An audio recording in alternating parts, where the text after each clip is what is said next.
안녕하십니까. 오늘도 유튜브 방송을 하면서 세상과 소통하는 문찬수 목사입니다. 우리는 지난 시간에 야곱의 생애를 추적해 보면서 그는 어머니 리브가의 뱃속에 있을 때부터 하나님께서 선택하셨다. 그 선택하셨다 함은 장차 오실 예수 그리스도의 그 나라에, 그 족보에 그의 이름이 들어가야 될 사람으로 작정되어 있었다. 그렇게 이해하셔도 좋겠습니다. 오늘도 야곱의 생애를 추적하면서 그의 생애 중에서 오늘은 베델 사건을 추적해 보려고 합니다. 야곱은 어머니 리브가로부터 어머니 뱃속에 있을 때 하나님의 선택함을 입었고 형이 동생을 섬기게 될 것이라는 계시에 대한 이야기를 들으면서 자랐을 것입니다. 그러나 야곱이 직접 하나님을 대면한 일은 없습니다. 그런데 지금 그 장자권 문제 때문에 형 에서의 분노와 미움 때문에 더 이상 집에 동거할 수가 없어서 밧단 아람에 있는 외가로 피신을 가는 도중입니다. 그 피신 가는 도중 베델이라는 곳에서 노숙을 하고 있는 그 밤에 하나님께서 야곱을 찾아오십니다. 이 부분이 야곱의 생애 중에서는 어쩌면 가장 중요한 부분일 수도 있습니다. 지금 야곱이 외갓집으로 피신해서 내려가는 이 길이 얼마나 상받을 만한 그런 길이 아니지요. 형님 속이고 아버지 속이고 그 일로 말미암아 외갓집으로 도망가는 그러한 형편입니다. 결코 박수받을 만한 환경은 아닙니다.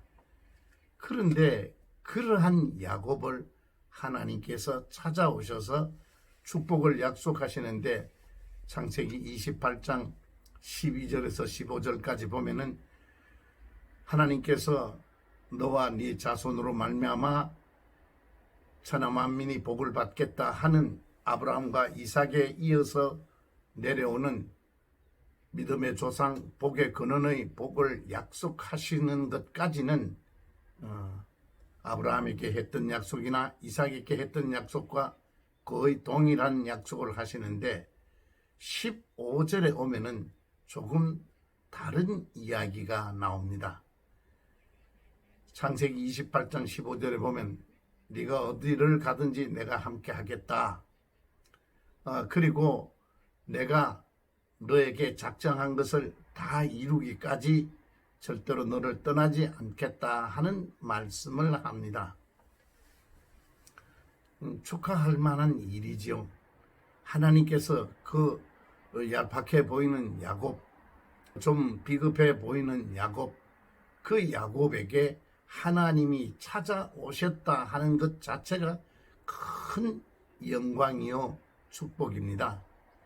그런데 찾아오셔서 언제까지나 너와 함께 하겠고 네가 어디를 가든지 내가 너와 함께 하겠고 다시 이 땅으로 돌아오게 하겠고 또 그러고 내가 너에게 작정한 그 모든 일을 이루기까지 너를 결코 떠나지 않겠다 하는 약속을 해 주셨다. 정말로 얼마나 대단한 축복입니까? 그런데 우리가 이 부분이 얼마나 힘들고 무서운 말씀인가 하는 것을 제가 조금 비유로 설명을 해드리겠습니다. 어릴 때 이야기 하나 해드리겠습니다. 제가 늘 부러워하는 친구가 이웃에 있었습니다. 그 친구는 아버지가 일찍 돌아가셨습니다. 그래서 그 친구는 누구도 그 친구를 간섭하는 사람이 없었습니다. 학교에 가도 결석을 해도 학교에 다녀와서 숙제를 하는지 안 하는지 종일 딱지치기와 구슬치기를 하고 저녁 늦게까지 놀아도 아무도 그 친구를 너 왜 그러냐고 혼내는 사람이 아무도 없는 친구였습니다. 저는 그 친구가 몹시 부러웠습니다. 그럴 수밖에 없었던 것이 저는 엄한 저의 아버지 때문에 저는 늘 자유하지 못했습니다. 학교에 갔다 오면은 숙제부터 해야 합니다. 그리고는 숙제 조금 하고는 그저 2, 30분 바깥에 골목에 나가서 조금 놀다가는 곧장 집에 돌아와서 내일 학교에 가서 배워야 될 것을 예습하고 오늘 배웠던 것 복습하고 그렇게 아버지가 정한 규칙과 아버지가 정한 말씀하신 방법대로 나는 하루를 살아야 합니다. 그러니까 참 저는 불편하고 응가스럽고 아버지도 아무도 간섭하지 않는 그 친구가 그렇게 늘 부러웠습니다. 그래서 제가 얼마나 철없는 생각을 했는가 하면은 왜 저 친구 아버지는 일찍 돌아가시는데 우리 아버지는 왜 죽지도 아니하나 하고 저는 마음속에 불평을 가지고 있었던 기억이 지금도 있습니다. 이 말씀을 듣는 여러분들 얼마나 우스운 이야기입니까? 철없는 이야기입니까? 그 친구는 학교를 가든지 가지 않든지 숙제를 하든지 하지 않든지 구슬치기를 밤새껏 하든지 누구도 간섭하지 아니합니다. 저는 아버지가 만들어 놓은 그 룰과 규칙에서 조금만 벗어나면은 아버지가 야단을 치시고 심한 경우에는 종아리에 휘초리로 종아리를 맞는 그러한 지경까지 갑니다. 그래서 저는 늘 자유하지 못한 것에 대하여 늘 마음속에 불평을 가지고 살았습니다. 자, 그렇다면은 그 친구가 정말 행복한 사람입니까? 제가 행복한 사람입니까? 우리는 그 답을 잘 압니다.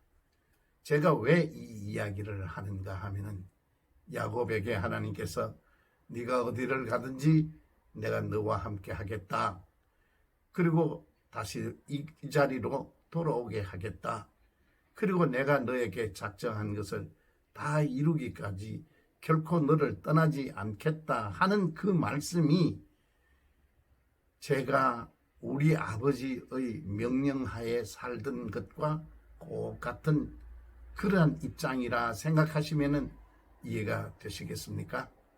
야곱의 생애는 하나님의 신실하신 간섭하심, 하나님의 신실하신 닥달하심, 그걸로 인하여 그는 믿음의 조상의 길로 갈 수밖에 없고 하나님이 작정하신 길로 갈 수밖에 없고 그래서 그는 예수 그리스도의 그 족보에 그 이름이 올라갈 수밖에 없는 인생이 되었다 하는 말입니다.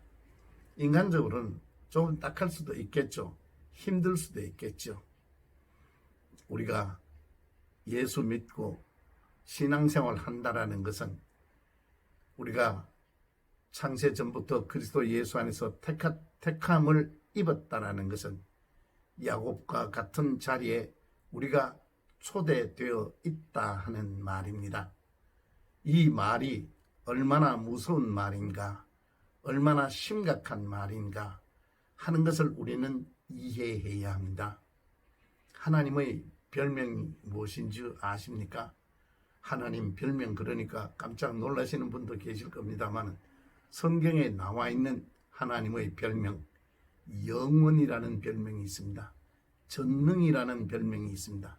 영원하시고 전능하신 하나님, 하나님은 당신이 작정하신 일을 변하시거나 포기하시는 분이 아닙니다. 우리는 내 자식이 공부를 하지 않고 내 의도대로 자라지 않으면은 어떡합니까? 처음에는 달래고 이렇게 저렇게 설득도 하고 혼을 내기도 하고 그러다가도 안 되면 어떡합니까? 우리는 포기합니다. 알았다, 네 마음대로 살아라. 그렇게 포기하지요. 그러나 하나님에게는 포기라는 게 없죠. 그래서 하나님의 별명이 영원이십니다. 그리고 하나님은 못하시는 것이 없죠. 그래서 하나님의 별명은 전능하신 하나님입니다. 야곱을 이스라엘이 되도록 만들어내신 하나님, 우리를 그리스도 예수 안에서 부르셔서 하나님 백성으로 부르시고 하나님의 교회에 불러내어 주셨다면 우리도 결코 하나님 앞에 자유한 사람이 아니고 인생이 내 손에 있는 듯 내 마음대로 살아갈 수 있는 그러한 인생이 아니다 하는 사실이 이 야곱의 베델 사건이 우리에게 주는 중대한 교훈입니다. 이 교훈을 잊어버리면 우리는 인생이 참 힘들 수도 있습니다. 그러나 하나님의 말씀대로 하나님이 정하신 스케줄대로 우리가 늘 순종하며 살면 우리는 복의 근원은 물론이요, 우리가 많은 사람들에게 존경을 받는 것은 물론이요, 하나님 나라 백성으로서 조금 더 부족함이 없게 예수 그리스도의 그 나라에, 하나님의 나라에, 천국 그곳에 우리의 이름이 있을 줄 믿습니다. 오늘 말씀은 여기까지 하겠습니다. 이 말씀이 여러분의 신앙생활에 도움이 되고 기독교를 이해하는 데 도움이 되셨다면 좋아요 버튼과 구독 버튼 눌러주시면 위로가 되고 격려가 되겠습니다. 고맙습니다. 다음 시간까지 안녕히 계십시오.